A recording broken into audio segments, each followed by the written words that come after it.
ED के अफसरों पर हुए हमले को कोई भूल नहीं पा रहा है, उस पर सियासत लगातार जारी है।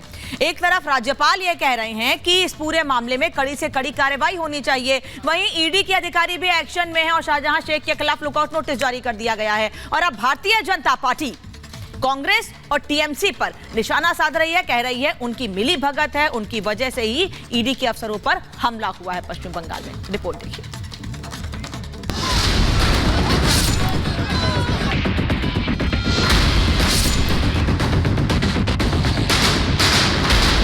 बंगाल में शुक्रवार को ईडी टीम पर हमले को लेकर सियासी संग्राम जारी है। जहां बंगाल की कानून व्यवस्था सवालों के घेरे में है, तो जांच एजेंसी के अधिकारियों पर भीड़ के हमले पर विपक्ष लगातार आक्रामक है।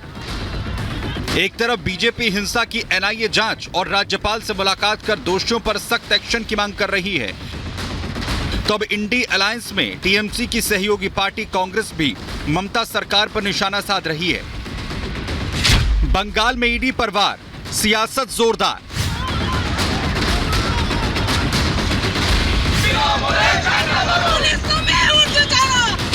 बीजेपी के बाद अब कांग्रेस ने खोला मोर्चा।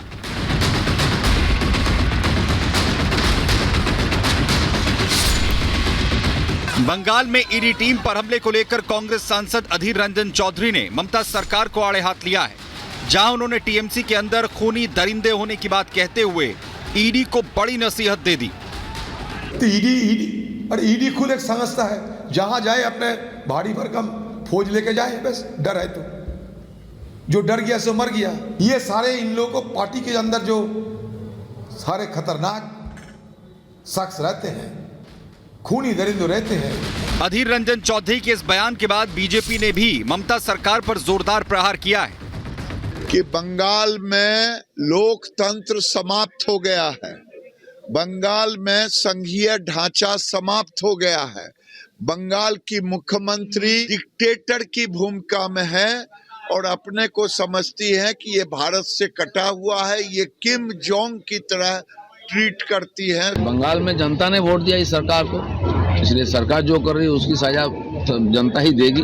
केंद्रीय संस्थाएं यहाँ भ्रष्टाचार के खिलाफ और जो हिंसा हो रही है उसका खिलाफ कार्रवाई कर रहे हैं, उनको बाधा दिया जा रहा है। ये चोर पार्टी है, एक्सट्रीमिस्ट का पार्टी है, तुष्टीकरण का पार्टी है, भ्रष्टाचार का पार्टी है। नंदीग्राम के जनता ने सही वक्त पर सही इसका जवाब दे देगा।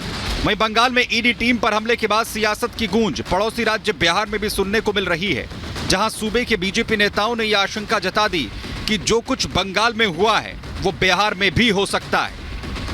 बंगाल में टीएमसी के गुंडों के द्वारा जिस तरह से ईडी के अधिकारियों पर जानलेवा हमला हुआ, मुझे तो डर है कि कल बंगाल में हुआ लेकिन बिहार में भी हो सकता है, क्योंकि राष्ट्रीय जनता दल और टीएमसी में कोई फर्क नहीं है। देखिए, बिहार में लालू प्रसाद जी भ्रष्टाचार के प्रतीक हैं, गुंडों के प्रतीक हैं, अपराधियों के प्रतीक हैं, तो कुछ भी हो सकता है।